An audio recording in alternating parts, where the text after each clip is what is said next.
মূলত আসলে মহিষের মাংসের বেচাকিনি দেখার জন্য আমরা আসছিলাম পুরান ঢাকার কষাইটুলির নয়ন ভাইয়ের মাংসের দোকানের সামনে। তো দেখতে পাচ্ছেন পরিস্থিতি, এখানে আজকে যে ভূমিকম্প হলো সেই ভূমিকম্পে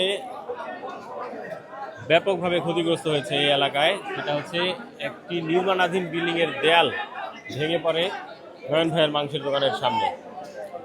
দোকান এখন আপাতত বন্ধ আছে। এখানে ফায়ার সার্ভিসের লোকজন আসছে, ওনারা বিষয়টা দেখছে। তো পরবর্তী আপডেট আসলে আমরা জানতে পারবো যে আসলে দোকানে যেই বেচাকেনি সেটা চালু হবে কিনা, বা হলে কখন হবে, কিভাবে কি। তো খুবই খারাপ লাগতেছে আসলে এরকম একটা ঘটনা পুরান ঢাকায়। হয়তোবা এখানে হতাহত এবং মৃতের সংখ্যাও জানা যাবে হয়তো পরবর্তীতে। এবং যত জানলাম যে নয়ন ভাইয়ের দোকানের একজন স্টাফ, সেও নাকি আহত হয়েছে।